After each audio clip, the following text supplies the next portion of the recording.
Uh, Good evening, everybody.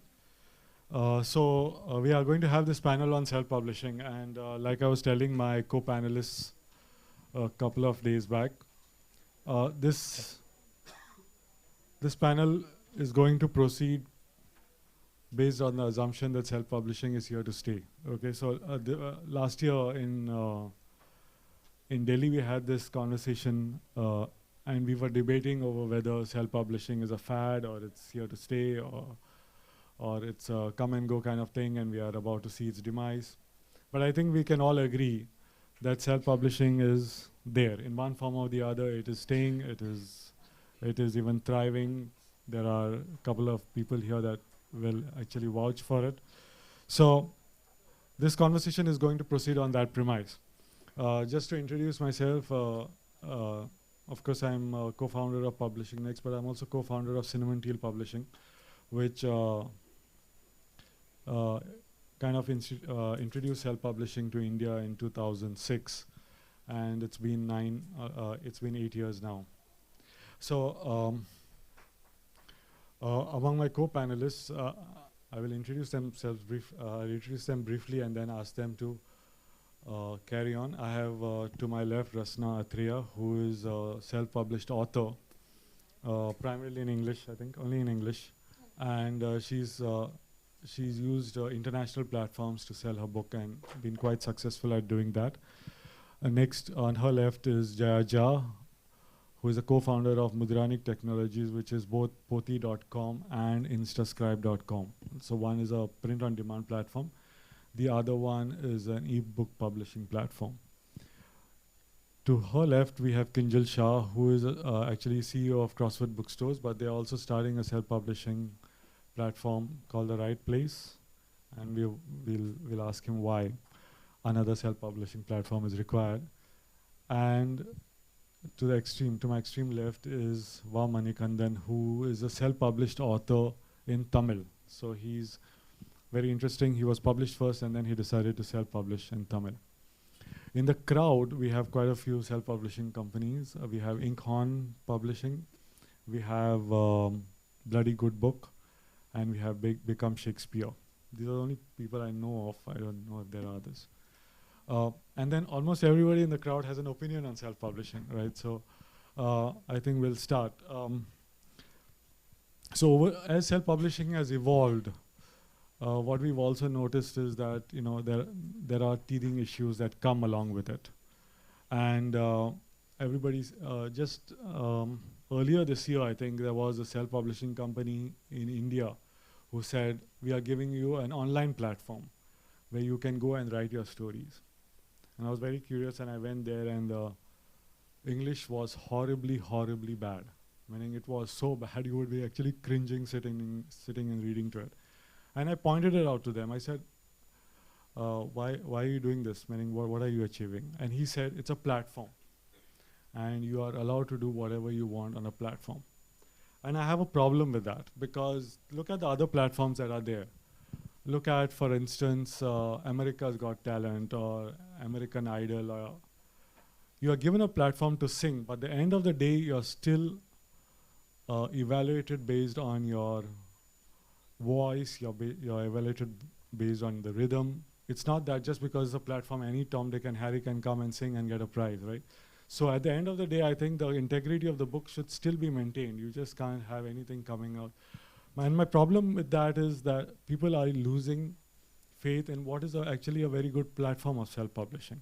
So we are going to discuss all these issues, but first I'm going to pass the mic around. I'm going to give you all 5 minutes, and I want you to talk about your views of self-publishing. I don't want you all to market your platforms and books, because that comes very naturally to a self-publishing person. But I just want you to talk on your views on self-publishing. I come here knowing very well that there's a stigma attached to being a self-published author, so I get that a lot. Oh, maybe you were not good enough to be traditionally published and that's why you're here. So I'm not marketing myself, I'm just giving a brief history to give you an idea of where I'm coming from. My first novel was, and I'm not naming the novel, was shortlisted for the T. B. Jones South Asia Prize by Urvashi Batalia and Amit Chaudhary. Okay, and after that I did have a traditional publishing contract. which I chose to decline, mainly to see how far I could push this on my own. I'm very comfortable with technology, so I just wanted to give it a try. And a lot of things happened after that. I wrote for the Hindu, and after that article got published, I started getting interview calls from the mainstream media. And then when Amazon came to India, they flew me to New Delhi for the launch, and then I got, so things have, and my books have been doing very well. And so then that's why but not in India. For some reason, and I'm still trying to figure it out, books and ebooks in India haven't still picked up. 95% of my sales are in the US and the UK. And just to give you an idea, one title across various platforms, I sell 800 copies a month. So I'm doing quite well for myself. So having said that, I guess I've been listening to the sessions for a couple days, and I'm going to be pretty unpopular when I say this, but I have been looking at self-publishing companies or subsidy companies or assisted publishing or whatever you call it, with a lot of skepticism. The reason is that the moment you take the self out of it, it's no longer a self-publishing company, it's someone else doing it for you. See, when you upload a book to Amazon or Smashwords or wherever you do it, even if you're an author, if you upload, you are the publisher on record. So you are self-publishing. And then you get control over your dashboard. Whatever price I set, I make 70% royalties. So so then that's when I am self-publishing and I have control over it. If someone else does it for you, you don't have dashboard or access, you don't have control over a lot of things. And a problem I have with vanity publishers, and especially the package deals, is that I don't think it's a very good deal for authors. And I'm also part of the Alliance of Independent Authors based in the UK, and I'm their India ambassador. So I also speak on their behalf when I say this, that if you, and I want to give you some numbers just for you to get an idea. If you have a 100,000 page word book, all you need, and I always recommend to people that if you have to stand with traditional publishers, you have to have a professional product. So I do tell everyone they should get professional quality editors. I paid a lot of money. I actually hired an American editor, and I paid in dollars, and I paid a lot of money, and I guess that it shows. So, but there are a lot of good quality Indian editors as well. And you can, if you are looking at numbers for 100,000 word count, you can expect to pay between 20 and 25,000 rupees for a good book, ebook cover, and you do need a professional quality cover. It doesn't work if you slap out your own unless you know what you're doing. So that would be around 5,000. So that, so it's about 20, 25,000. And I do my own, digitize my own content. So I don't really need to pay for formatting. But if you need to do that, you can add that. So, so let's say about 35,000 rupees. After that, so basically that's the amount of money you need. Now, when you're paying for a package deal, there is no transparency. So I have an issue with that. Where is the money going? What is it doing? Because I have a self-publishing blog, and I also do a lot of workshops and different literary festivals, I get people coming to me saying, oh, we signed up for this package deal and that publisher, and they signed away the contracts, and they signed, paid a huge bunch of money, and they're not getting anything in return, and they are expected to do the marketing despite having paid all kinds of money. I just heard a comment saying, if in a different session, saying if the author doesn't stand behind their own work, it doesn't, and if they're not willing to pay for their own work, that's maybe the book isn't good enough. I beg to disagree. I stand behind my work. I have a very professional product. I have tons of reviews on Goodreads and Amazon and all over the place. Even newspaper magazines out of in England have reviewed my book, and then Google alert picked it up with no involvement from me.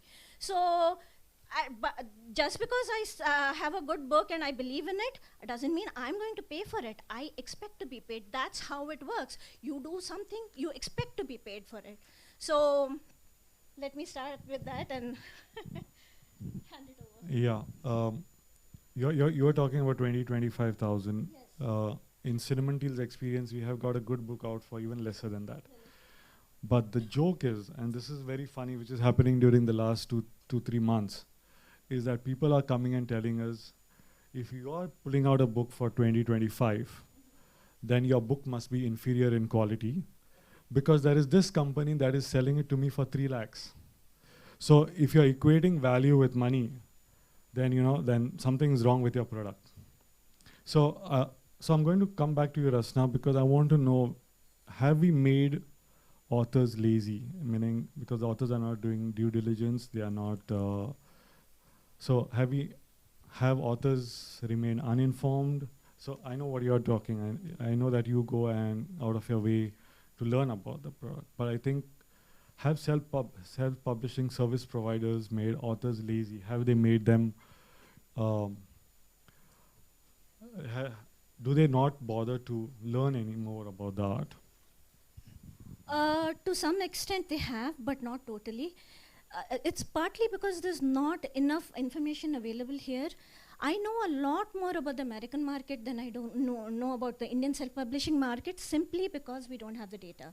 And so people find it very overwhelming, and when someone packages it for you and says, oh, for this amount of money we'll market it and we'll do this and that, and people get tempted and they just sign up. And in Hyderabad Literary Festival, an elderly gentleman came after my session and he was sobbing. He said, this company came with the brand name of a major traditional publishing company, and I thought I was signing up with them, and they've taken my rights and they've taken my money. And he was crying, and he said, I have no way to take it back. So it's a lot of it is ignorance, and part of that also. And see, even for marketing, I think the marketing a lot of these companies are offering is, they'll say, oh, we'll get you a Facebook fan page with 10,000 likes, we'll set it up for you. You know what though? There are click farms in India and Philippines who will just, for 2 rupees a page, they will click a like on you.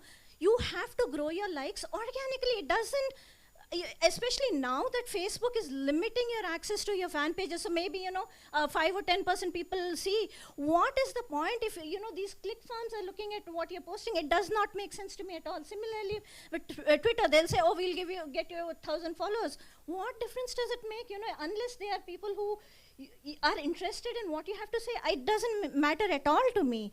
And even like things like, oh, we'll send out press reviews to n number of places. And yeah, have authors stopped understanding what goes on? I think, a lot of people are overwhelmed. That's what it is, yeah. Jaya, can I ask you now to give your 5 minutes? So actually, Vinita, you're up good. I'm going to use one of the phrases you're very fond of using. Does everything go? Does making it democratic mean everything go? So think of the most stupid person you have ever met. Probably he's so drunk most of the time that he can't count number of fingers on his hand, and probably his idea of choosing a candidate to vote for is there somebody who's going to bully me, or is there somebody who's going to buy me a liquor? So okay, let's vote for them. And if not, then is it somebody from my family? If not, then is it somebody from my community? So that kind of a decision making. And then think of the wisest person who probably has the ability to make that distinction of the right from wrong, and what is long term, what is good in long term, and what is good in short term, and blah blah blah. Yes, in a democracy, both of them get one vote, and both of them count the same, good or bad. That's what democracy is. So yes, at least in that sense, everything goes in democracy. But there's something better than democracy here. That 30% people do not get to decide what rest of the 70% have to live with. There we have to live with the government that 30% chose. Here, so everybody can decide what they want to read, okay? And curation is not going away. Publishing, all the things that the publishing does, whether editorial, whether anything else, is not going away. It's just going to get dispersed. And people who choose to ignore quality, but still get market, what can I do? If the market wants to read it, then they want to read it, and it's actually got nothing to do with self-publishing, got nothing to do with platform-based approach. I've cringed at some of the books I have read from traditional publishers, literally throwing them away, although I was not in the habit of stopping I usually don't stop reading a book in between. But from big name publishers, the books have come out which just can't finish. But market is lapping them up. So who is anybody to say anything about what should go or what shouldn't go. The point is, if even 5% people want to read good literary fiction, there is a space for good literary fiction. If 30% people want to read unedited, crappy, whatever kind of writing, I mean, yeah, they are free to do it. Why should 5% decide what 30% reads just because you think you're better? I mean, I think I'm better, but I'm still not going to decide it for anybody else. So that's a little bit of defense of my platform-based approach to things, because that's what we take. Yeah. One sec. The founder of Lulu has famously said, "I've created a lot of bad poets." So how do you reconcile the fact that, do you think that self-publishing has brought bad books into the market? Because there's no denying the fact that there's a lot of awful literature that's come out. There are many authors who are very mindful of the books that come out, but there are equally there's a lot of books. And yeah. Actually, most of the badly written self-published books are not getting the market. It is the badly written traditionally published books who are topping the charts. So really, I mean, that's kind of a mythical concern. Nobody's forcing you to read anything. Kinjal Shah, Kinjal, I want you to talk about this new platform that you are bringing. Primarily, what made you think there's a need for another self-publishing platform? Well, good evening. First of all, thanks Leo and the entire team at Publishing Next for giving us this opportunity to be present here, being a bookstore, all through attended sessions of bookstores and book retailing, and first time sitting in a panel talking about publishing. So thank you, first of all. Well, I think just a brief intro about Crossword for people who have not visited our stores. We are 97 stores, 34 cities, and growing. So we have to add another 8 stores in the next 3 to 6 months, which very clearly says that we have a very strong brick and mortar platform. We are growing that platform, and we will grow that, because very clearly part of our vision is to inculcate reading habits, and that vision is kind of forcing us to open more and more stores, because we still feel readership is growing and there is a huge opportunity. In fact, there are lots of cities where there is no quality bookstores still. So we'll go on adding stores. So while I'm talking about publishing, bookstores is our key business. We will continue and nurture that. We also do a Crossword Book Award every year, which is where we award Indian writers in English language. And that is what we've been doing consistently. So we do our reading habits. We did this. Now it was very important for us to start building the writing skills. And that's where we, when we spoke to a lot of authors, be it Ashwin Shangi or an Amish Tripathi or a Jeffrey Archer who was in the country recently touring all our stores, we realized that getting the first book out was extremely difficult. And there were opportunities available with lots of self-publishing portals, lots of vanity is what a new word that I heard about. I was not aware of that till now. Lots of options available. But when we spoke to these authors said that Crossword stores can become a great marketing platform for the first-time author. And we actually have data where the first few months of some top authors, and I can't name them here, 55 to 60% of the books across the country on Nielsen chart selling at the Crossword store. We said, let's take this as an opportunity. We have a 650 strong team. We said, let's create and I would like to collect Rio there. It's not a self-publishing platform called Right Place. It's a publishing platform which will also do some piece of publishing where the author funds it. So we are going to aggressively buy rights also. We are going to aggressively look at creating new content also. So it's going to be a full-fledged publishing program called The Right Place. We clearly think that we have a very strong consumer connect. For example, we have 6 lakh loyal consumers part of our base. If tomorrow someone writes a historical fiction, we can actually mine this entire data and say these are these customers, these are the 10,000 customers whom this book will really appeal to. And we can actually do marketing to that base. Plus the stores that we have, which is 7 lakh odd customers that we get on a monthly basis. We very clearly thought that we combining the publishing program with the marketing program will give us a huge leverage for ourselves and to build a community. Because we feel writing is another big opportunity like the way we do reading. In fact, the pleasure, Leo, that we get in our stores is when a consumer comes to our stores and say, thank you that you opened the store here. Similarly, we want to work with writers, we want to work with schools. We're doing elaborate amount of work in School Connect programs where we are going to build the writing skills. And all this will be funded by us. We are going to actually spend money in creating content. So that's what Right Place is all about. Yeah, but I see a little conflict of interest here, because I've approached Crossword before and said, can you put my books there? And they said, no, it's a new author. And then, but then you're again saying that I'm pushing new authors. I mean, how are you pushing new authors? Because so are you doing them at the cost of other authors, or are you charging them a fee for it? Because you could still be a distribution retail platform without getting into publishing. So what is it that makes you think you can also do publishing? Very clearly, we think that the current self-publishing setup which is there is more so focused towards print on demand or ebooks kind of an equation. And we being our... But that is because... Let me complete. No, one sec. I'll tell you why. But that is because it's a new author and there's no demand for him. Absolutely. Yeah. So we are creating demand. So let me complete. So we feel the current print on demand, the self-publishing piece that you spoke about, is typically focused a lot towards POD, which is print on demand, and it's focused towards ebooks, or which is Kindle and whatever ebooks versions that we spoke about. What we wanted to do is our expertise is not in that field. Our expertise is typically in a brick and mortar format, an experience-driven format. We just in Pune opened 25,000 square feet stores. We just opened a big 7,000 square feet store in Kerala. Frankly, we are opening stores because we want to create exclusive content also.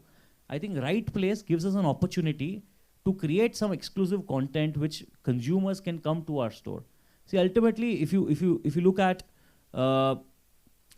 various retailers across the world, be it apparels, be it hypermarkets, everyone has a private brand. Right Place is going to be a private brand for us. Having said that, we will also sell it across various other platforms, across various other markets, but it's going to be our brand, it's going to be our product. Okay. Well, I want you to talk about your experiences with Tamil self-publishing, about the market, about the process. Okay, so basically I write in Tamil, so I'm not marketing here. So even if I market, out of 7 people from Tamil Nadu, mostly 1 or 2 will get. So you know, first 3 books I have published through publisher. So first 2 book with one publisher, and the 3rd book with another publisher. So first publisher I had a bad experience. I'm not saying from the second publisher, but the first publisher I had a bad experience. So I used to write a mail like how many books have been sold. He won't reply. So next time I write, okay, with the royalty that you are going to give it to me, I'm not going to buy a BMW.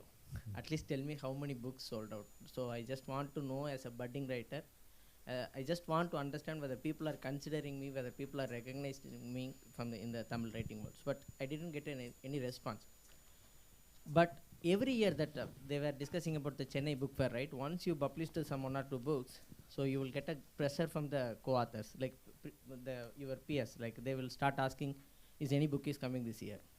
So it started creating pressure on me, like I need to publish a book. So I'm not saying like it happened, right? So I got a pressure like, okay, I need to get a published some book.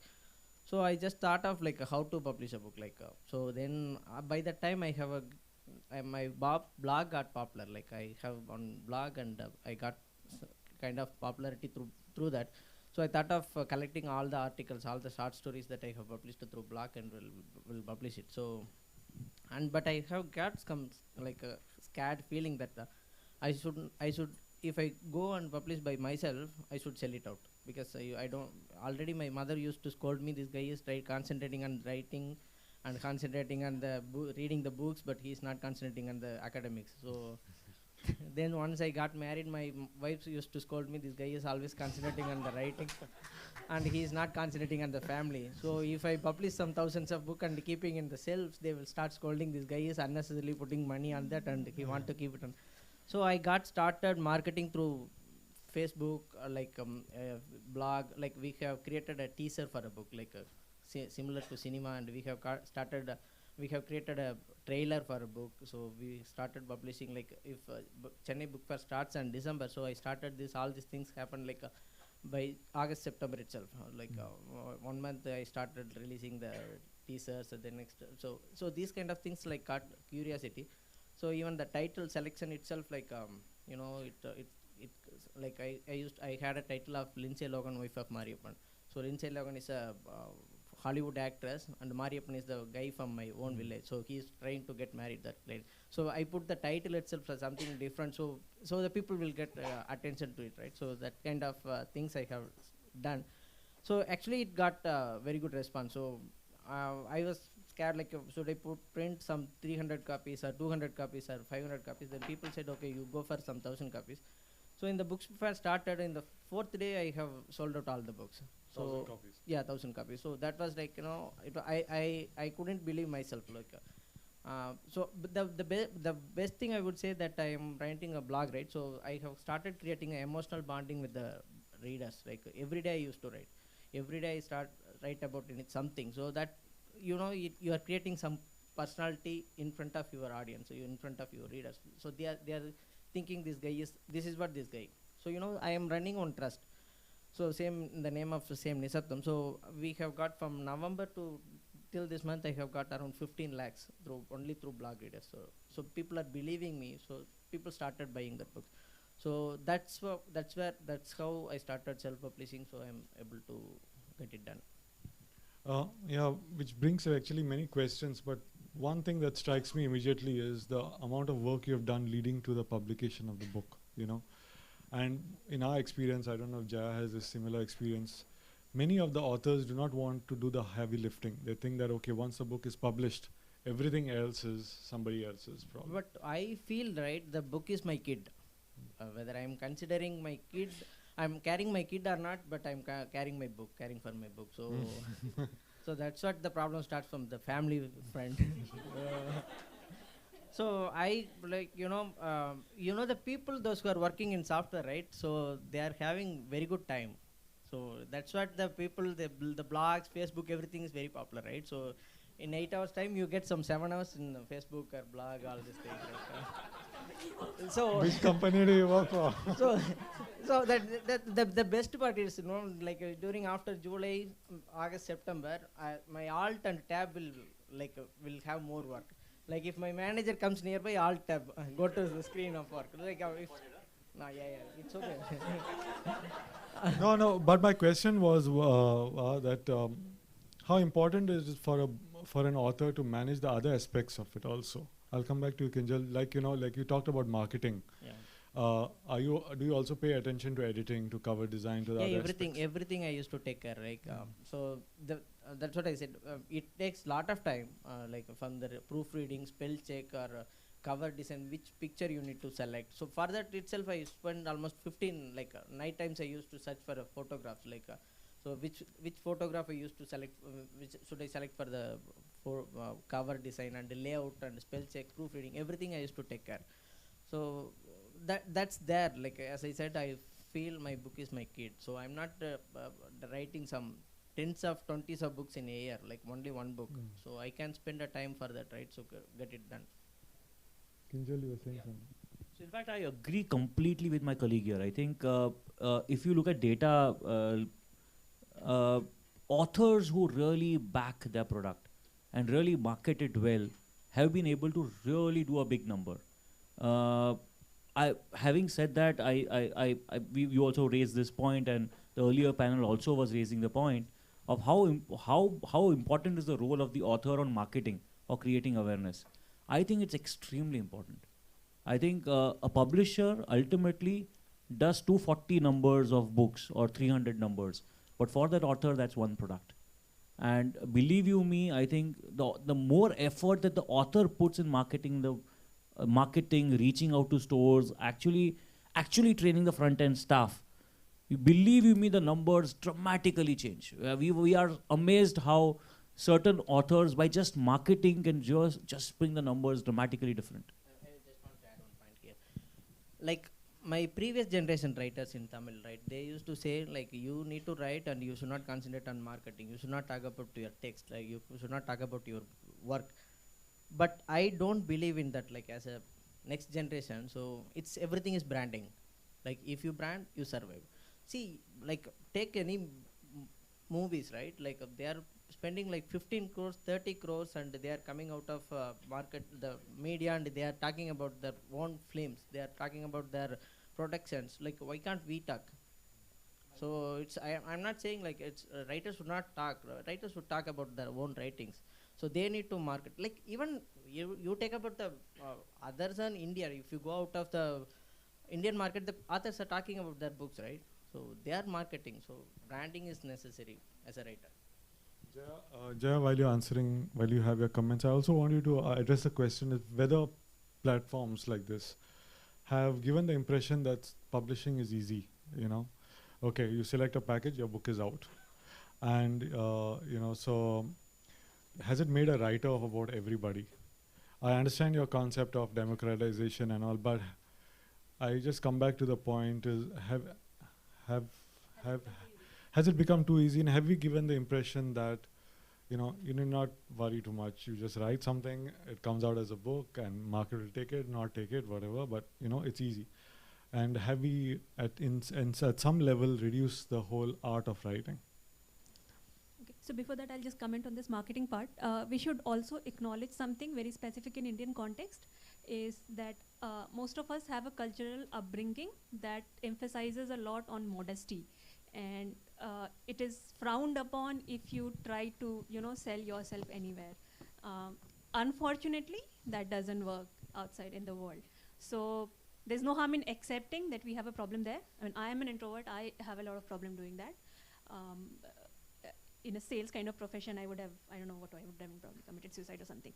So that is a real problem, and many authors have it. But so if you want to live with it, then you live with the fact that your books may not sell, or you might have written the best thing in the world, and yet you wouldn't get even a single reader. Either you live with that, or you come out of it and go out, sell yourself. There is no other way. That's a given. I mean, even with traditional publishing, we heard some of them, right? I mean, it's not like traditional publishing is going to keep you off the hook. Even there, you have to. So whichever way you go as an author, if you want to sell, you have to market yourself, as difficult as it may be. Coming to, is publishing become too easy? Of course, it has become too easy. Everything has become too easy. Reading books has become too easy.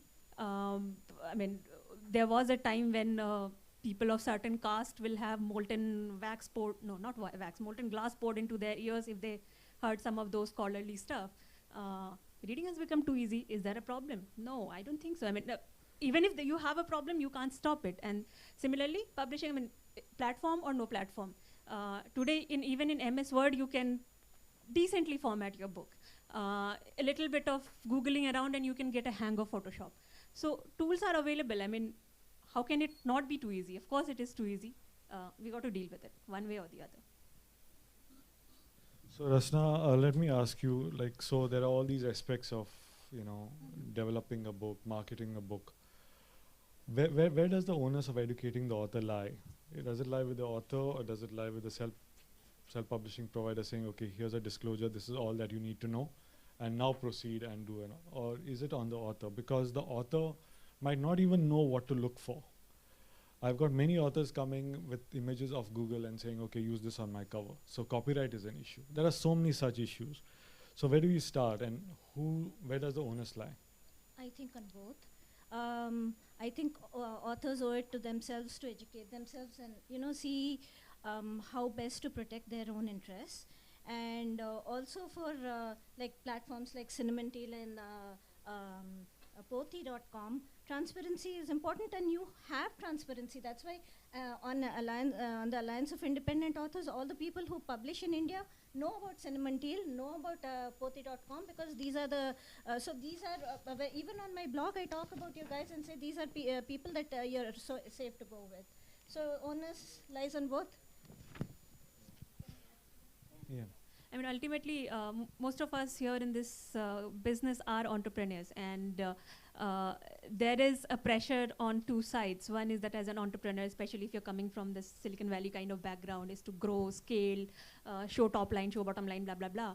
But then there is an ethics part of the business, and that is very, very tricky here. I think there is a very fine line that you have to run on, and I guess you just have to be cruel in yourself. Probably you know you're losing business, but there are things you can't compromise on as somebody who is serving these self-publishing authors. So we have had situations where somebody's saying, are you actually telling me that you cannot market my book? I'm actually telling you I cannot market your book because I've not read it and I don't know what it is about and I don't have that ability. Marketing the book is your response, and this is exactly what you get here and this is exactly what you won't get here. People get offended. It's almost like, hell, I'm looking out for your interest. I'm telling you not to pay for marketing because it cannot be done. And they're literally ready to throw money on me. I mean, why can't you do that? XYZ is doing it. I'm like, okay, I like the money, but I can't sleep with it at night if I take that money. So there is, businesses have a responsibility to be ethical. That this industry, any industry, I guess we can't turn away from that. And one part of ethics is transparency as much as possible. But if you are vulnerable, at the end of the day, it is your life. You can cry all you want. If you have been duped, you have been duped, right? So this is no excuse for vulnerability. And I often compare a self-publishing author with an entrepreneur because that's what they are. So when you start as an entrepreneur, you may know a few things and you may not know hundreds of other things. The laws this country has, and so many of them can put you in the jail. You may not be a lawyer, but ultimately it is your responsibility to learn what all you are responsible for, and it is no different for a self-publishing author. If you have decided to make yourself vulnerable, I don't know who can save you. Even with the best intent, nobody can. But does that not worry you? Because that could mean the end of self-publishing, in the sense that I know and this came last time also yesterday during that whole thing on copyrights, and authors don't know what to ask for. Meaning they don't know that there's a warranty, that they genuinely don't know that you cannot plagiarize. Meaning they take it from Wikipedia and say, okay, it's a common platform.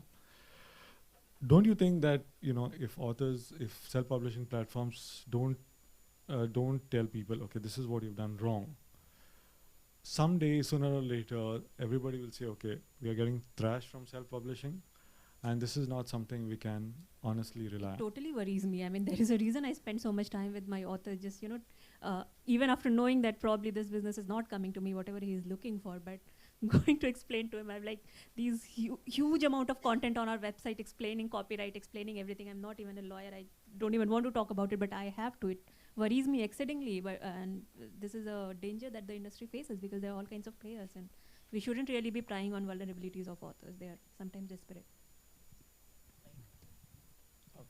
For a publisher, it might be a business. Like for an author, I don't think I won't consider that my writing as a business. Like, so I don't bother about the pricing. So I don't bother about piracy. So I will feel happy that if someone is reading my book, even through piracy also. So the people they are crying like, I have published a book for 100 rupees. Nobody is reading it. Like I will say proudly that okay, I published 100 rupees, but people are buying through piracy also. So that will be a proud moment for me. So I don't think as a money perspective. Like it's like more about getting the readers, right? No, I'm not talking about the money perspective. I'm talking about educating yourself on what to expect from the self-publisher and what your book should be. So, meaning to like what she said, to be on the ethically right side of things. Have you researched all those aspects? Never. And you did not feel the need to? As of now, no. Okay. Yeah. Yeah. Right. Oh, okay. Right. So you've not used a platform. It's everything like kind of outsourced. Okay. So because I'm working in IT, so I used to outsourcing model. Yeah, I'm sure. Rasna, you wanted to say something? Yeah. I have a slightly different take from Va. I used to work in IT as well, and I have an MTech. So when I gave up that job, I gave up a lot of income. So when I'm writing a book, I'm not thinking about the money because I'm just being true to myself. But when I'm pricing it, I'm very concerned, and I want to make money off of it, and I want to make sure that I am able to make a living income. So I'm very concerned about it. Having said that, I don't worry about piracy that much. My books do not have DRM. So if you download it, you can, there are the sites where I know my book is being pirated. The reason I don't worry about it is there are people, the kind of people who go to those sites are not the kind of people who are going to buy a big book anyway. So if they want to download my book and read it, good for them. I don't really care. So I'll add to that. I mean, most of the trade publishing, what we call, or fiction or non-fiction, none of it is indispensable in most cases. I mean, except for the kind of academic publishing we're talking about, where somebody has to have a textbook, and if it is not accessible, they have a problem. It doesn't matter what you have written, how popular you are, or how great you are. Most of it is dispensable. It's not indispensable. So if somebody is going there to pirate it, and if you are like going after him to remove it, blah, blah, blah, you are not earning a new reader or a new customer. He's not going to buy it. In fact, I have the same views as yours. The only thing is that there are so many people who want to write. So I was in a session recently in Symbiosis College, which is a management institute, and I just asked them a question of how many people want to write. There were at least 60% people putting their hands up, saying that we want to write. I think self-publishing is a big opportunity, where if they are not able to reach a traditional publisher because of their workload, and we heard most of the publishers speaking today, all of them said we are reducing number of titles, which is good for all of the people sitting here, because then there is business here.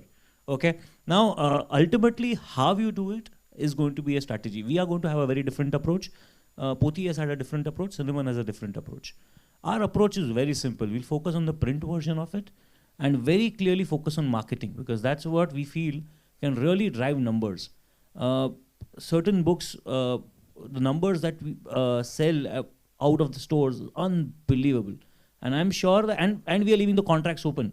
So we had a very healthy discussion where in a normal place, we are saying we are not binding any author. The author tomorrow can shift his book to a Cinnamon, go to HarperCollins, go to whatsoever. We're keeping the contracts completely open.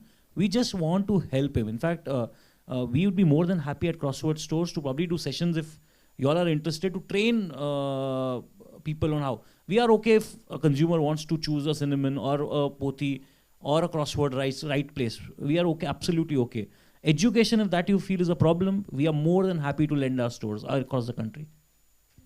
So just a small thing, the phrase he used which kind of caught my attention. So whenever I explain concept of self-publishing or even Poti to anybody new, so they're like, oh, okay, so people who can't go to the publishers come to you.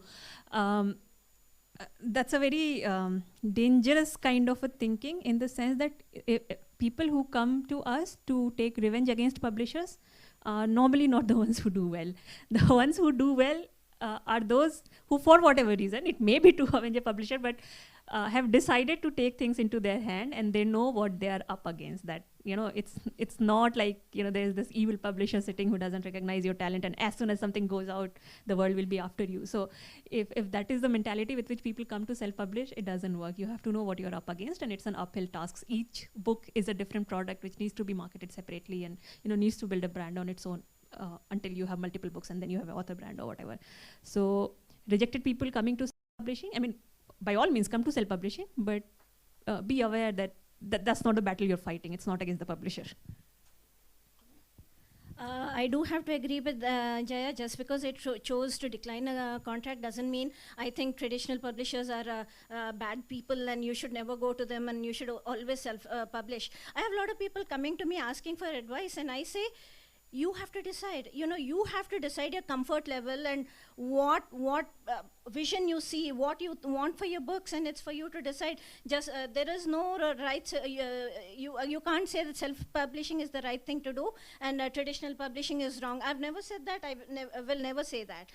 Also, another related point I wanted to bring is that through ALI, the Alliance of Independent Authors, I know numbers. There are at least 10,000 authors, if not more, worldwide, who have taken back their rights from traditionally published books. So those books were not doing well for whatever reason, and so they thought maybe the editing wasn't what they wanted or the cover wasn't what they wanted, so they got back their rights and they repackaged the books on their own, and they published them, and the books are doing exceedingly well. Some of the books are on the Amazon bestsellers list, and also there are plenty, this 10,000 number that I was talking about, there are plenty of mid-list authors that you will never hear of, but they're making a comfortable living. By comfortable, I mean like $80,000 a year.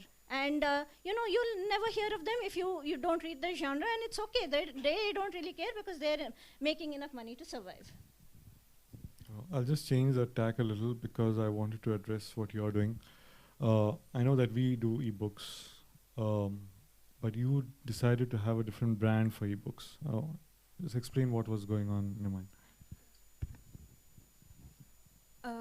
So biggest reason was very practical and mercenary. Ebooks in India are what they are. You've already heard the numbers even from the big guys. It hasn't really taken off, and we could get into the reasons, but that's not the point here. So, but at the same time, there is this large pool of authors publishing on Kindle and all these other platforms, Kobo, iBook Store. So we have been running these experiments internally for a long time. And so there is clearly a market outside. So you'll keep hearing news which goes ballistic in one direction or the other, that ebook is going to take over everything, and then suddenly, oh, ebook growth has stopped, so all the dreams are shattered. So nothing like that. There is a good stable number of people who are publishing ebooks, making money out of it, and many of them will need support. So that's why a different brand, which can be targeted globally rather than just within India. Whereas with Poti, most of the focus, although we had started selling ebooks there, but most of the revenue is from print, and most of the focus is on selling in Indian market, although authors are coming from all over. So that was the reason for a different brand. And even in focus, InstaScribe is much narrower, because with Kindle Direct Publishing or iBooks program or Google Play, all of these retailers have some kind of a self-publishing platform already. So that is really not a problem. The problem we saw many people facing was in creation of the ebooks. There are free tools available, but invariably with even slightly difficult requirement, they ended up going to HTML, CSS and fix something for this, then something works on this platform, not on that platform. So we decided to focus on that specific problem that these individual authors are facing, and decided to address that with a different brand. So it may grow in scope at some point of time, but right now the focus is on ebook creation, a tool to create ebook which non-techie can use easily. So something like, if I have to decide the mission, it has to be a blogger or WordPress of ebook creation. That's what we are trying to do. It's as easy. Okay. Wow, you do your own books. You were published before. What I wanted to ask you was, are we at a point where you can manage both? Are we at a point where it's not self-publishing or traditional publishing? Are we at a point where it is and? No, I would say both has advantages and disadvantages. Like if you go to publisher, the marketing is very easy. Like a distribution, I would say, marketing not. But they were talking, even they have problems. Yeah, So no, but at least compared to me, my book only available in Chennai Book Fair, so it won't go out of Chennai borders. But if I go through publisher, at least whether it is selling or not, he will send some 3 copies or 4 copies to Madurai or Coimbatore or Tirunelveli. So that is the best part with the publisher. The best thing, what I would suggest, like who is your publisher, that matters. Like whether he is a transparent, whether he respect you. If that is the case, going to the publisher is the best option. If you don't have respect to the specific publisher, even if you go there, then you won't get things in right place. yeah, but what my question was, does it matter? Does it matter whether there's a, means it's become so easy, and is there a place where both can exist? Is there a place where you have a publisher, or you also can self-publish? Are we at a point where there's an and? Where, because what used to happen is that self-publishing was in the diminishing and traditional publishing was growing, and then the other way. If you ask me, like so this year I'm planning to bring 2 books. So one, I'm not that much, trust on it. Like I don't think that will sell it. So with that one, I want to give it to publisher. So, so another one, definitely it will go fast. So I want to publish that one, self-publisher.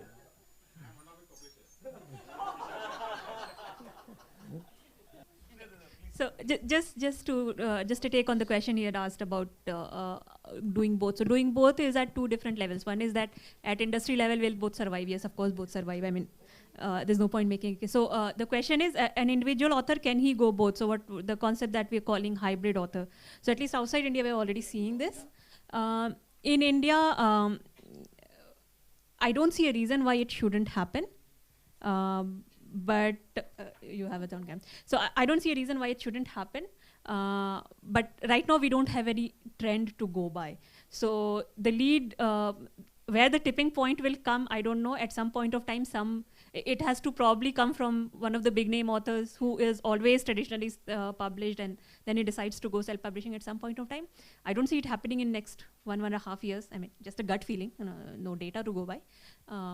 No reason why it shouldn't happen, but probably it isn't happening very soon. Like Jaya said, it does happen in the West, but I don't think too many traditional publishers are open to that in India. The reason for that is that like everyone else, I sell very well in the UK and US markets, but in India, ebooks don't do well, and I don't have a paperback in India. I do have it in the US and the UK. So I did talk to a couple publishers, and they are willing to publish me, but they want all my rights. And even though ebooks don't sell in India, they would have a fairly decent market with my books because I get a lot of mainstream media attention. I do about 2 or 3 interviews a month. So based on that alone, probably at least a few of my books will sell. I might not be a bestseller, but I don't think they're open to it. So hybrid, I don't really see it happening. Maybe I'm wrong, but that's my experience. Okay. We'll open it for questions now. This is from the perspective of a publisher, okay? After listening to these 3 self-publishing authors, now I know why it is called vanity publishing. Okay. See, the thing is, they are not bothered about the quality of a reader. Let him pirate, okay? Let him pirate, but let him read.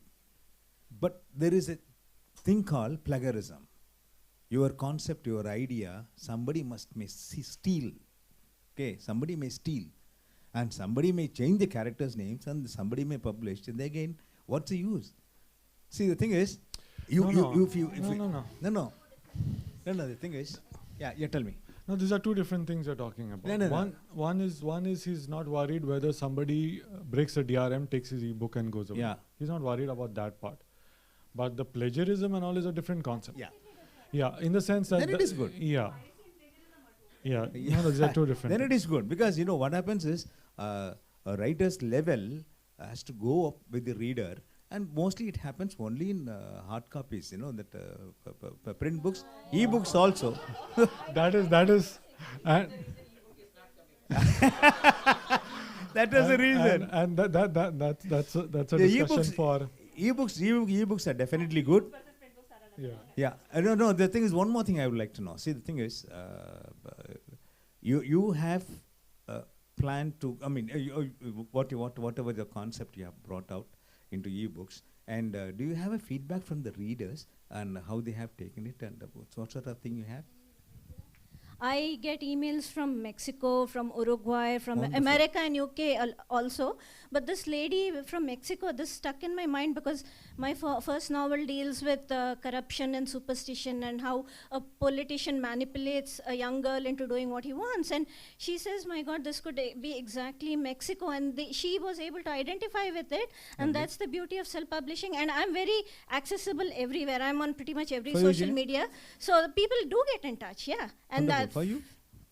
Nice. You're asking whether readers get in touch? Yeah. Totally. I mean, most self-publishers live by that. I mean, Nice, otherwise they nice. won't survive. Nice. So most of my self-publishing efforts are quieter because Nice. I am more into like promoting my business, poti.com. Nice. But For you? Apart from that, I mean, how Ebook is like a kind of instant coffee. Immediately you will get a reaction, and taste also very good. Yeah. But reading the book, and it's like a kind of filter coffee. That's better, but you won't get much. You need to find a specific shop to get a filter coffee. But instant coffee, you can get it everywhere, right? Everywhere. So it's something like that. So the people who is reading in the printed book, and he will think, okay, should I go to write an email or write a mail? Then he will forget. But if he is reading some devices, simply he can open Gmail and hey, this is very good. That's all. So What are the platforms you are using for that? like it depends, right? Like What are the For- platforms you For use on ebooks, that? I think most popular, is, at least among fiction authors, will be KDP, Kindle Direct Publishing, which goes on Amazon Kindle. Then there is Apple has its own platform so that you can get into iBook Store. Kobo has Kobo Writing Live, but they also deal directly with publishers in English India now. books. Okay. So that can go. Yeah, so Kindle right now doesn't support Indian languages, but I think that is Yeah, coming. no, it Somebody doesn't mentioned support, that. it doesn't support. so right, I said right, my first publisher, right? So I gave 2 books to him. He didn't give me the count how many books sold out. So I want to take the revenge on him. So I just made a PDF version and you put it in my blog. So whoever wants to read, you read it. Whether this guy is selling it out or not, I don't bother. So my ebook is like through my blog, like he can download it and he can read. So it's not like the standard version what Daily Content are doing.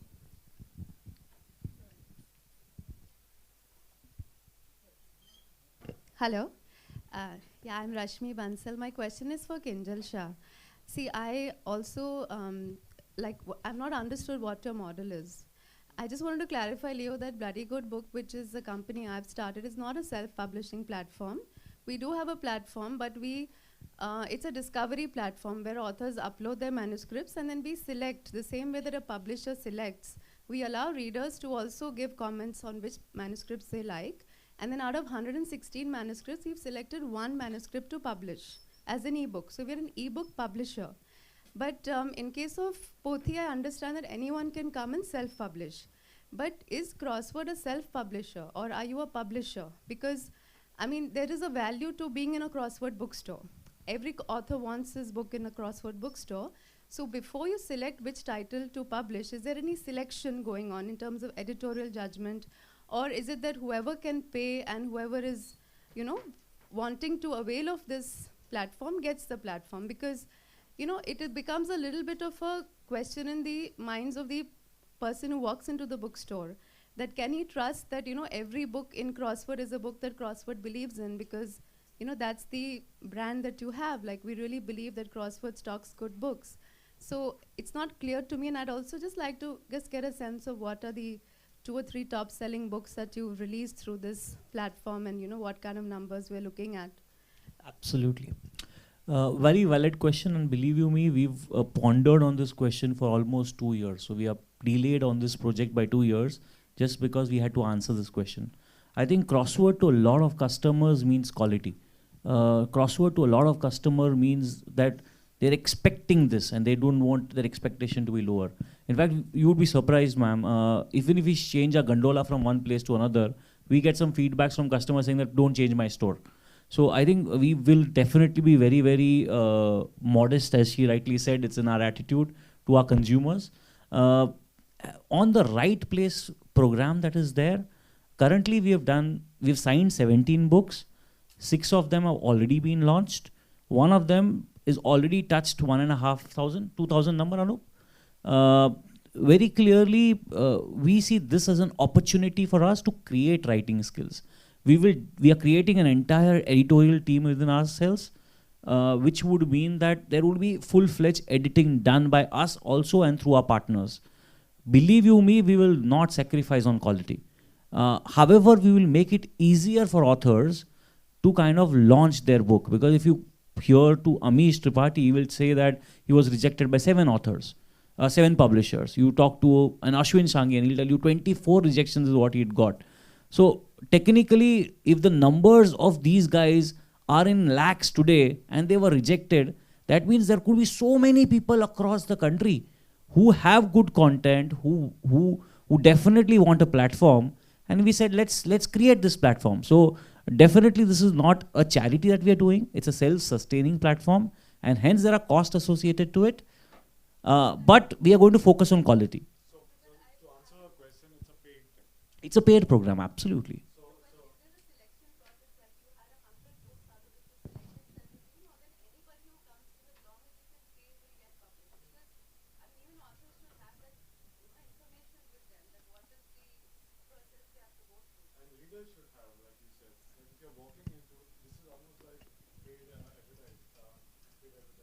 Absolutely.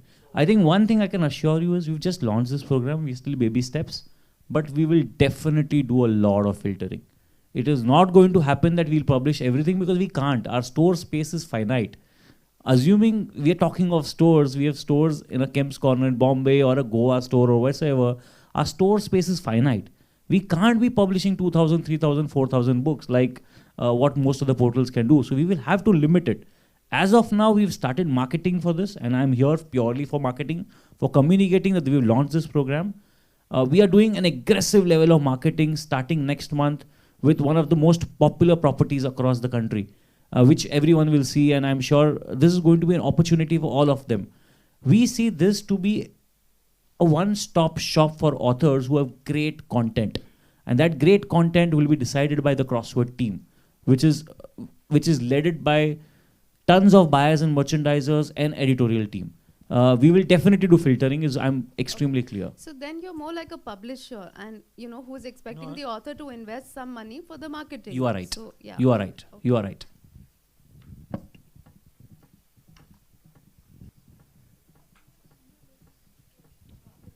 Yeah, to self-publishers, how many of your authors are coming back to you? I mean, second time.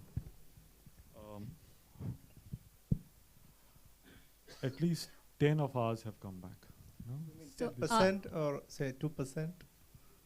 As a percentage, it's very small. Like, we are also, we don't publish the numbers that many others publish because we reject on, like, if it's not editorially good and all, we don't take it on. So, like, if somebody says we don't want to edit the book, we want to print it as it is, we say no. So, we have not published the kind of numbers that many others have published. But yeah, it's about 1% or 2%. Okay. No, so I just for want to us, see. no, we have. Yeah. Sorry, I think you had.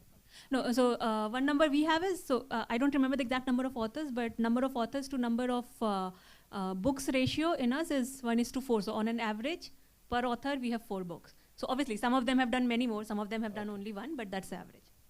No, I just want to see, I mean, how serious they were in writing, like. Yeah, there are all kinds of people, so that's the average we have. Thomas, I don't know if that's a good measure because not everyone is a multiple book author. Yeah, sure. So Yeah, I don't know if that's a good meaning so what are we getting at loyalty or how good an author? Yeah, I mean, how serious the author was, sort of, To the art of writing, yeah. But many of them just have one book in them, so yeah. And another question to Mr. Shah, like, will you be dedicating a separate section for your own books, What we do part of our program currently is 2 things. One is across all cash points stores. So wherever we have the cash point where the maximum traffic is, we've created a specific gondola where these books will be placed for the first 3 months. After 3 months, they will go back to the respective category. Ultimately, we don't want to create differentiation, but for the first 3 months, we're giving them a platform of marketing, which is where they will be placed upfront in every store. Hi, I'm Malini. I manage BecomeShakespeare.com, another self-publishing company. I had a couple of points that were discussed earlier by Leonard and by Rasna, which I think then later fizzled out, so I just want to bring that up again. One point that you began with, Leonard, was about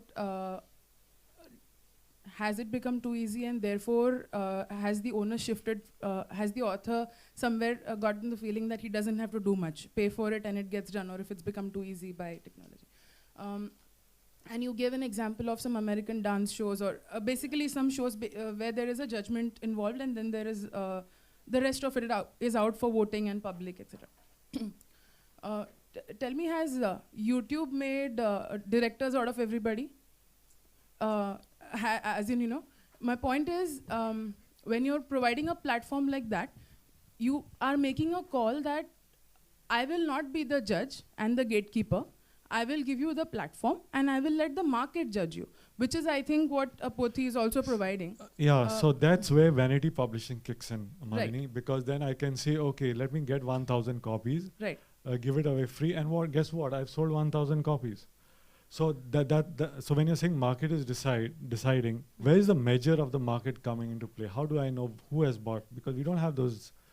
So Exactly. No, so I'm traditional saying that publishers we're have not that making number. it any better Because or different from what traditional publishers are doing. I'm saying simply that, and I'm not out to change the world or anything. I'm simply saying that, giving you that platform for whatever reasons you want to publish. And of course, I mean, right from CreateSpace, which Rasna I think uses, we have a platform where you just takes a few clicks and some dedicated time and you're a published author, to using a full-fledged customized service which helps you go through the same process that a traditionally published author goes through for editing, for designing, for creating the cover, and maybe for working on a marketing plan. And what's wrong with giving that as an option to an author? I'm not saying that I'm taking a call on the book. Right. I'm saying that the quality of the book should not be compromised. Isn't that like taking a call? No, it's not taking a call. It's saying that, okay, the book should be edited properly. The book should be laid out properly. Right. The cover should be designed properly. So when you say, okay, 5,000 for a premium cover, 2,000 for a not premium cover, what is the compromise I'm making, and why am I making it? Right. Because what should go out is a good book. So I'm saying, okay, if you can pay so much, perfect, no perfect. one. You mentioned the right Let me point. You finish. said a good book. So Who let me decides? finish. So I say, okay, if you can pay more, then I will give you editing. If you can't pay, I will not give you editing. So I'm not worried about whether the book will do well after it hits the market. I'm worried about the fact that we are throwing out any kind of book and saying it's a book. And what will happen? Jia mentioned multiple times on multiple questions, her answer was, and you began with this, that self-publishing is here to stay. Cinnamon Teal does not publish, Pothi will publish. Both of you don't publish, CreateSpace will. If no, I'm just saying that it's out there. If none of you do all of that, look at what Var did. Go find your own printer, get it out. Yeah. So my point is the book is going to be out. If you're given the chance to edit, you should do the best job possible, which is perfect, which is what you do, I think. And I'm not talking about you taking a call on it. I'm just saying that. I'm not taking a call on its marketability or how good the plot is or what are the description of the characters. I'm not taking a call on that. I'm just saying that the book should have been edited properly.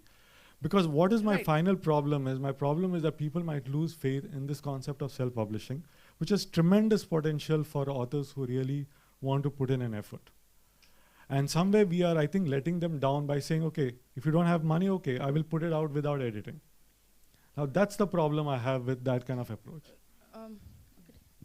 So as such, I'm not in favor of a shoddy book going out, but as far as you're not taking a call on the plot, you're taking a call on English. You're taking a call on English. Which essentially, from what you said, turned out to be that you're taking a call on language. Yes, I mean, I cringe when I read a badly written book, but that is the book that is being lapped up by teenagers. Yes, and that does not necessarily happen. What am I to do? Am I to go police them that don't read it? I mean, how will you go to your office and write that kind of mail? I'll throw you out. But they are doing that. So it happens. It doesn't have as well, exactly. Right? So it doesn't have to do with self-published or traditional published. That's the thing. I mean, it's something that's out there. Just one more point on, and to continue with how this went forward in terms of what services we provide, as in we, all of us, or anybody providing those services. And like you rightly said, if someone is willing to pay for those services, if they consider the value for those services, then we will be able to provide, because we are a service provider. It's like going to any other service provider and saying, give me this, but I can't give you money for it. Obviously, he's not going to give you that thing. So it's as simple as, and we're clear on it, that you pay for these services, you will get those services. Just taking it forward to the couple of points that you mentioned, Rasna, about a few author experiences, a lot of people who talk to you about their experiences of working with certain platforms or certain major big named publishers who fleeced the author in terms of the contract, the rights were up to the publisher and the author didn't realize, or the author assumed a lot of marketing is going to happen and it didn't happen. And this lot of marketing is a very subjective term. I think a lot of traditional publishers also have those same issues.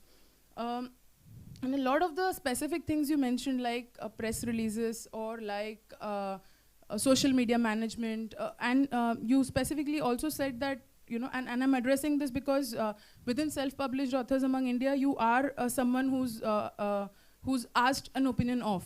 Hence, I just wanted to understand this.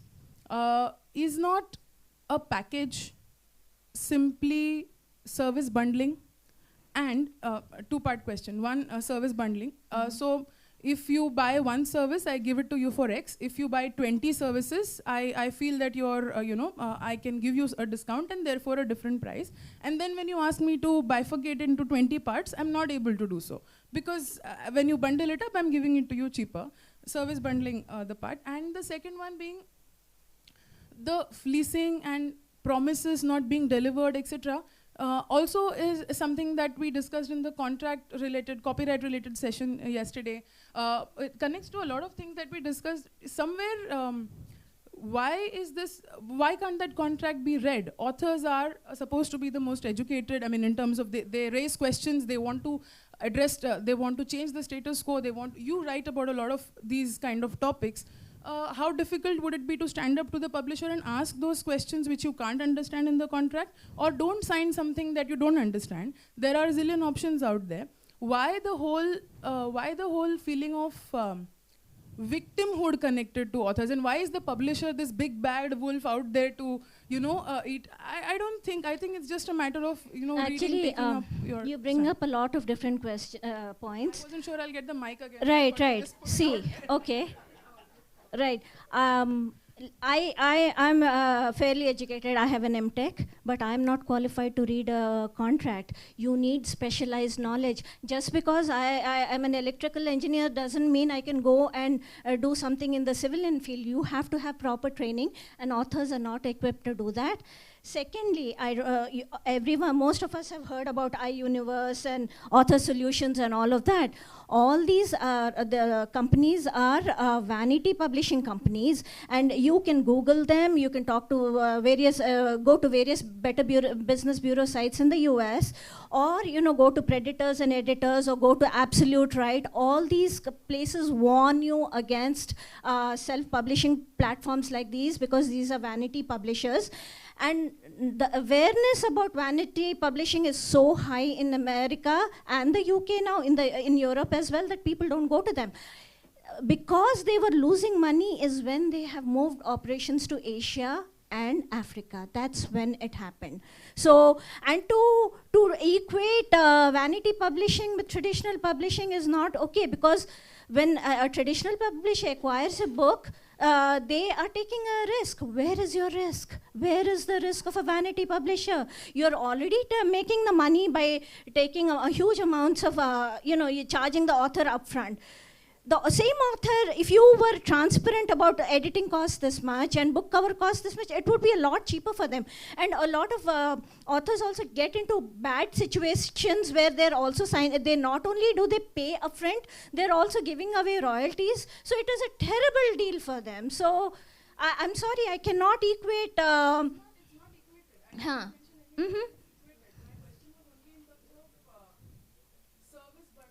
No.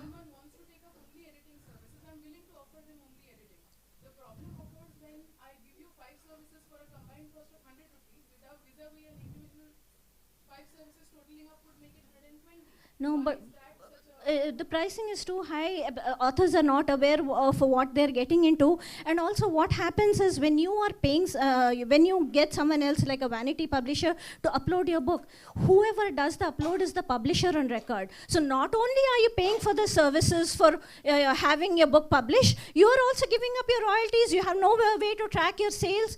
I think it's a bad deal for authors. It is a terrible deal for authors. Okay, my question is for Rasna. You said, you spoke about your book being, that you left an IT job and then you published your own book.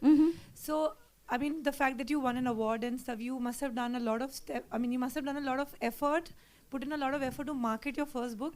Can you just elaborate a little bit more on that? What you did when you wrote your first novel? Actually, in a way, it was easy for me because my book was already shortlisted for an award. So I started off with reviewers, and it was very easy for people to review them. And at that time, they didn't have as many ebooks coming out of India. So I didn't really have that much of a okay, then talk about your second book. Okay.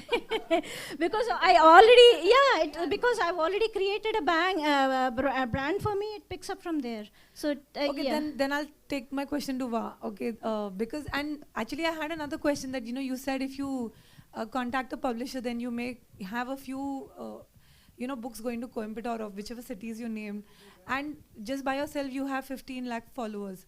So I'm just asking you that why wouldn't you want... No, I'm not saying I'm 15 lakhs followers. If that is the case, I would be the topmost writer in Tamil Nadu. No. Exactly. So why no, I said wouldn't 15 lakhs rupees that we spend, we got it through Nisaptam Trust, like from the readers. So, revenue, the amount they gave. Like, no, it's a two different things. So, I'm running the blog, I'm writing in blog. As part of the blog, I'm running on Trust, Nisaptam Trust. So, only the readers are contributing to it. So only the readers have given almost some 15 lakhs rupees, Indian rupees, for the thing. So for charity work, so I'm doing it. So that's what I want to do. So like, I mean, I just read your profile and I think you're an IT consultant. So obviously that's your bread and butter, and this is what you do on the side when you do alt tab or whatever. Same. So why wouldn't you want to hook up with a publisher? Of course, now you're in a position to demand your own terms on the contract. I'm just curious that why wouldn't a person like you, who has got this kind of following, would want to take it on a larger scale? I mean, I just don't understand. No, it's I have a lot of constraints, right? Like I bought a house in Bangalore, so I have some 27 lakhs of loan. So but don't you have let me try to complete. Let me try to complete. Like even if my books are sold like 10,000 copies, right? So for example, 100 rupees you take. So 100 rupees, how much you will get? Like I'm weak in maths, even though I'm engineer. So. So around, for example, 10 lakhs rupees, like I'm selling a book for a year. So 6.5% my publisher will give. So with that, I cannot even manage 1 month. So my wife will go to her parents' house. So I cannot take that kind of risk with Tamil language. And I am not Abdul Kalam to sell 6 lakhs books like what Gandhi Kannadasan mentioned. So managing, like selling some thousands of copies is very, it's a very big achievement in Tamil. So that's, I wanted to try to do it. So I don't want to take any risk. So like another thing, if I'm able to get a chance to write dialogues for movies, then I would be happy. Like I will quit the IT job and I'll come. But with one, just by writing, it's very difficult to survive. Comedy movies? Anything is fine. Of course. So I'm planning to act as a villain. So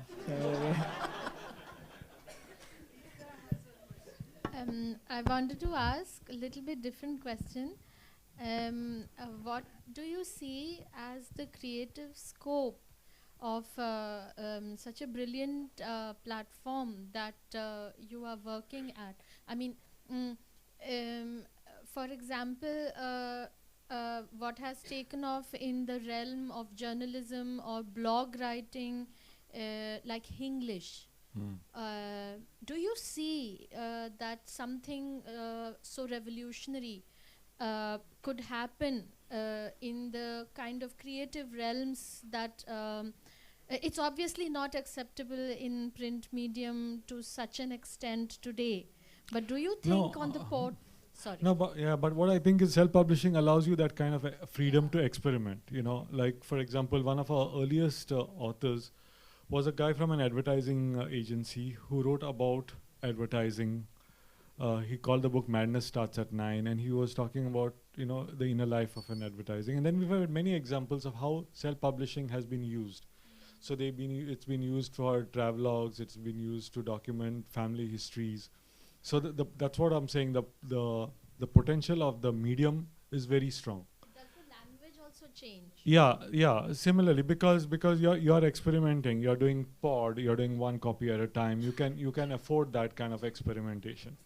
So there's the concern, because if you're equating self-publishing books with one broad stroke, so then how do you differentiate between what is actually experiential and what is actually good and what is actually bad? But I think it's quite revolutionary and it's quite beautiful. In a sense, you're bringing in, I don't think we could judge this as good or bad, because I think it's also in a way, it's also talking to people in a very close way. In a way. So actually, some of the examples you brought up has actually happened. So we had a book published in Esperanto, which is apparently a constructed language. I don't know what anybody will do it, but I think that was a beautiful exercise. We have books published in English. I won't be able to read them, but there are people who have read them. So all that kind of things are happening. And then some cuter things like somebody doing a children's workshop, and these kids are writing a story, and then it's not going to market or anything. They're printing just those 6 copies and giving it to those kids. And I think that's a very good encouragement for them to continue exploring their creative skills. So yeah, we are published in Bhojpuri, and we are published in, I don't know, I can't even remember all the names, some 20, 21 languages, all kinds of things.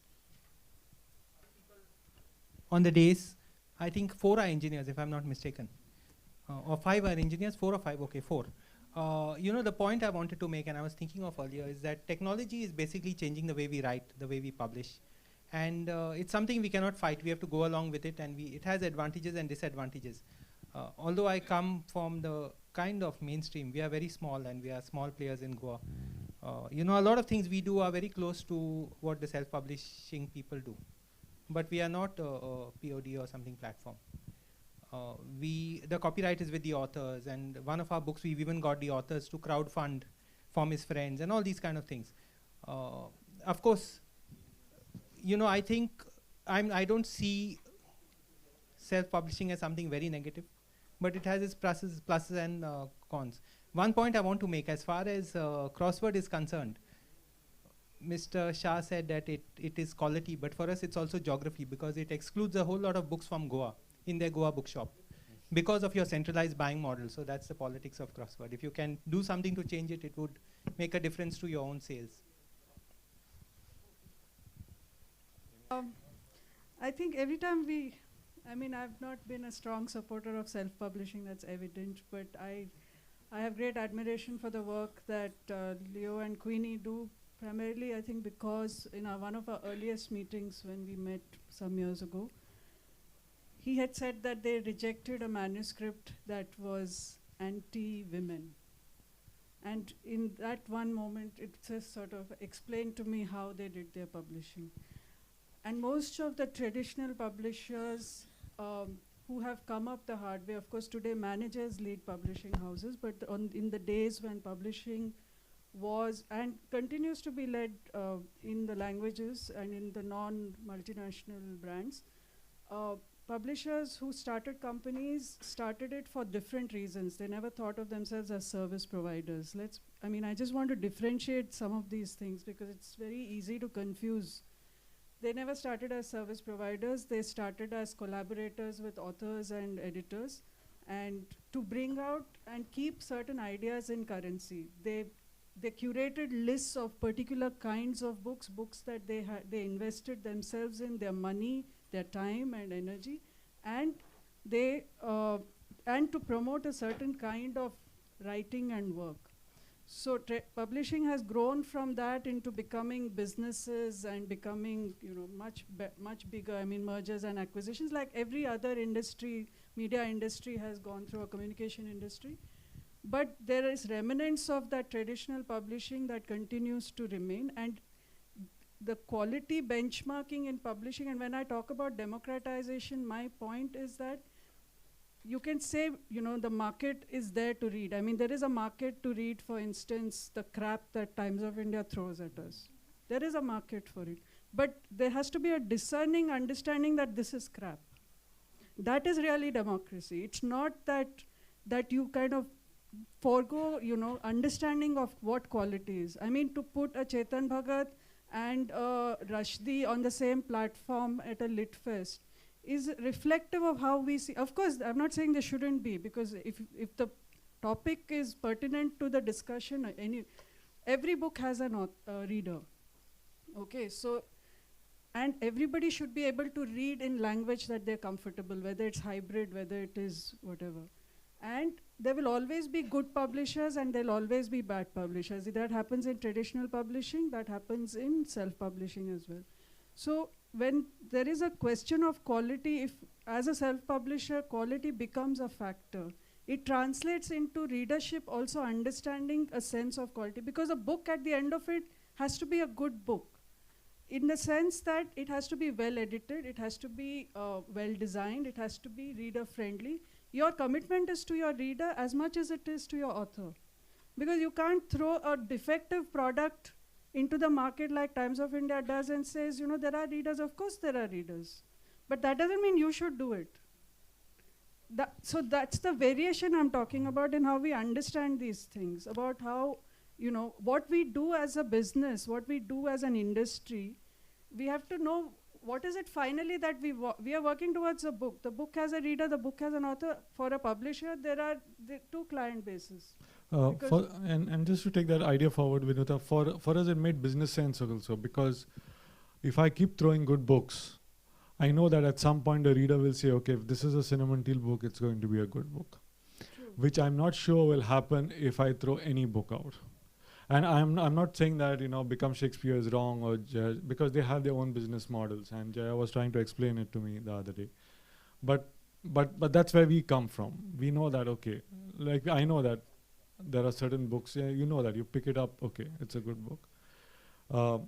So for us, it made economic sense to say, okay, it made business sense to say, okay, let's invest in editing. I mean, let's insist on editing, because at the end of the day, there are a set of people who will buy a Cinnamon Teal book because it is edited. Exactly. It's not to say, okay, I'm different, I'm better, or anything like that. And I think one of the other points that I was trying to make, and it's just gone out of my head, but that's fine.